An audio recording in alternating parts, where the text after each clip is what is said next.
I wanted to give you a little bit of background information on myself because I am not a landscape architect.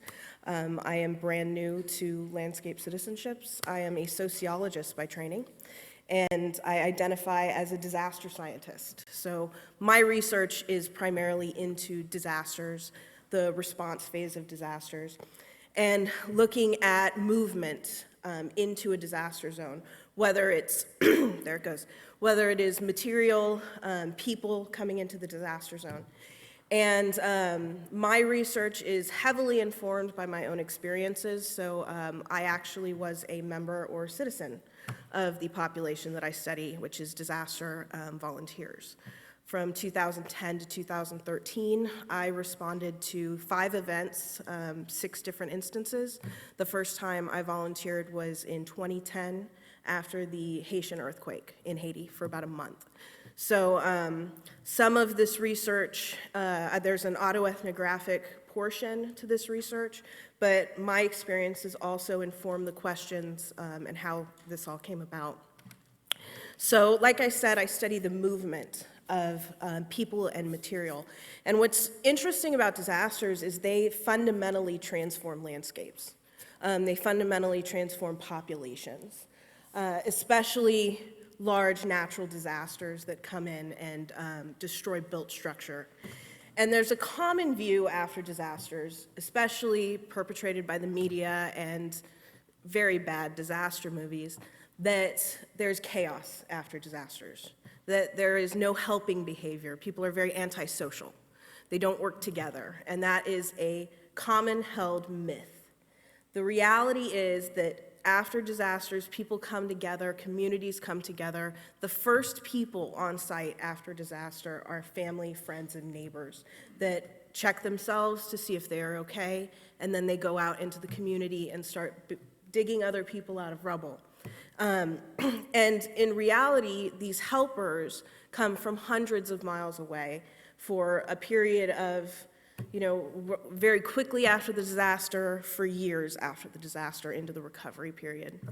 And that's the people that I'm really interested in, are the people coming from somewhere else into those disaster communities, anywhere from 1 week to several months of their lives. They're taking out of their lives to come into these communities. So the disaster response and recovery phase is filled with helpers. And these people coming into the area not only serve as witness to what's actually going on, but they start to identify with the community itself. And they take part in transforming that community and transforming that landscape. They are working in demolition, taking down rubble, taking down ruins of buildings, and they're helping to rebuild that community. And so my focus was, how are these disaster volunteers identifying in this phase of disaster? What is it that they're taking back with them, and what is it that they're leaving behind of themselves? Because as big as this population is, there's actually not a ton of research that looks at who these individuals are, how they're motivated, and what are the after effects of disaster on their own life. So Uri posited the tourist gaze, and that was really interesting to me because these people are coming from their own communities and coming into a disaster zone.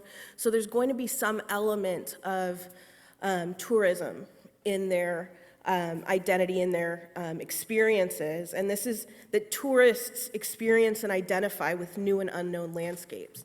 And even if they've been to the community before, the changing landscape has made it unknown. Because if we think of what New Orleans looked like after Katrina, everybody can pull a visual into their mind of media images. New Orleans was fundamentally changed by that storm. So what I did is, this is a project I've been wanting to do for a very long time, but I needed landscape citizenship as kind of a theoretical hook to figure out the framework I wanted to work in. So I started doing interviews, and up till now I've done 13 interviews of former disaster volunteers who have volunteered within the last 5 years. And they came from a variety of organizations, but a very good friend of mine, because I'm embedded in this network, a very good friend of mine posted it on a Team Rubicon forum And so I have a very heavy bias towards Team Rubicon because a lot of them contacted me. And for those of you all that don't know, which I'm assuming is most of you, Team Rubicon is a voluntary organization in the United States that is primarily populated by veterans. They have proprietary technology that they have access to, and they've managed to build an incredible framework in a very short period of time. So they have a very strong organizational culture, and I'll get into that. But I found that there were three kind of categories of identity that these volunteers had, and a lot of them were formed in this disaster landscape, whether it was internal to the volunteer organization or them integrating with the local community. So the first of the identities has to do specifically with the event and with the location that they were placed in. I asked each of the interviewees if they had a significant event for them that they responded to. And the majority of them started to talk about it as a before and after event in their lives. Before they were one person, and after they went and volunteered at this, after they went to this place, they became a different person. Even if it was only incrementally different, it was a before and after event in their life. But it really did have to do with how long they spent in the area. And this goes to Anna's point earlier about time, because the volunteers that were there for a shorter period of time didn't get as much integration into the local society, didn't make friends, didn't talk to as many local individuals. And so they tended to have stronger organizational and volunteer identities as opposed to event identities. One of the big pieces of the tourist gaze was photography. And so I was really interested in understanding how volunteers take photographs. And this was based on my own experiences. I tended to take a lot of photographs, but I also was half an academic. And I was witnessing something that I wanted other people to witness through photography. Well, it kind of showed an ethical gray area in terms of photography as a disaster volunteer, because you're not necessarily a tourist. And when prompted by the question, do you consider yourself a tourist, the majority of the volunteers said absolutely not, even if on days off they engaged in tourism activities. They did not want that label of a tourist because they were there to help, and they didn't want people to think that they were there for fun. The photographs that people took tended to be of themselves with other volunteers, really reinforcing that volunteer identity. Maybe with some community members that they really engaged with, but only with the community members' permission. If they were taking pictures of buildings, it was with the owner's permission. Usually the pictures were of the broader landscape, if they were taking pictures like that. And in a lot of cases, the volunteers said that they didn't show them to anybody. Those were their personal photos that they could look back on and that they could recall the experience for themselves. Pretty much the entire sample, there were one or two instances that don't fit this, but felt separated from their own home community when they returned home.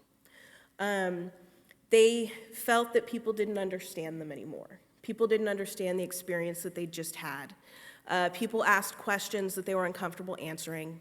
They kept a lot of the information to themselves. But what was pretty universal was the attachment to other volunteers who had experienced similar things, even if they'd never worked with them.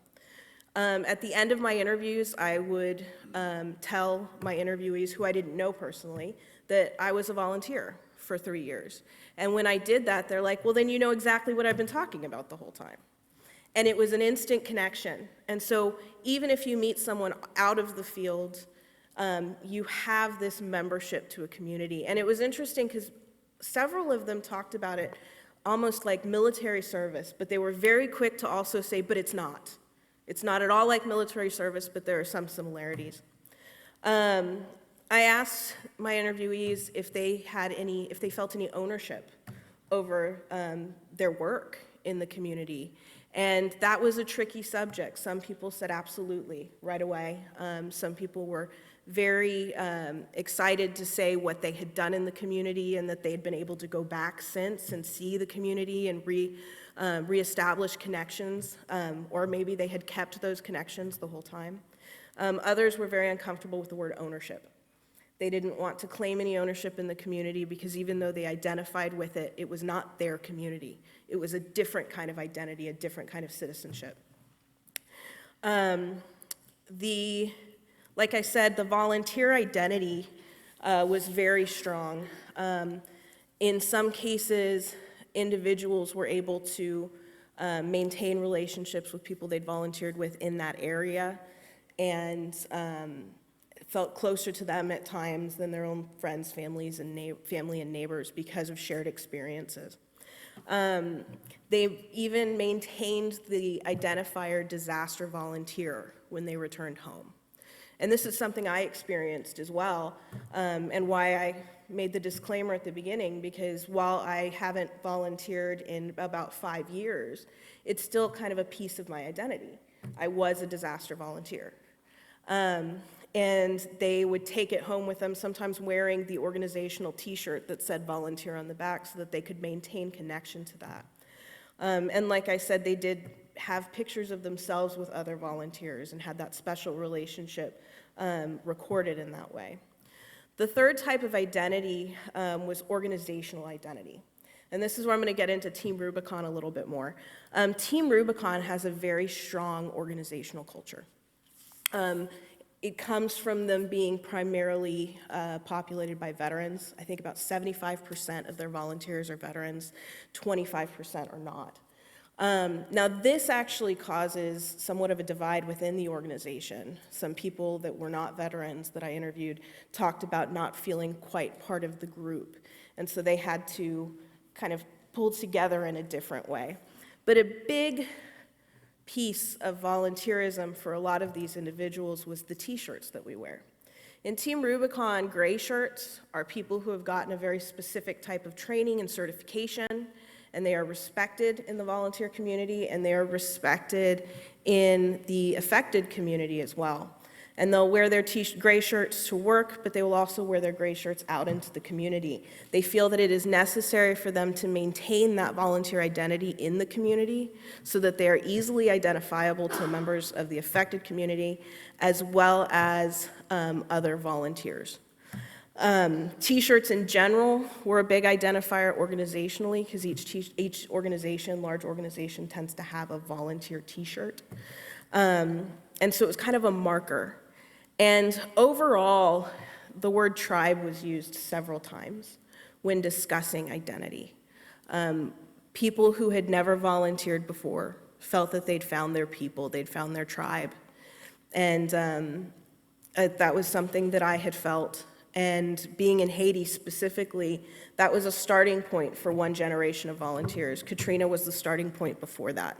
And so you can look at different generations of volunteers and they will identify as, well, yeah, Haiti was my first experience. That's when I found my people.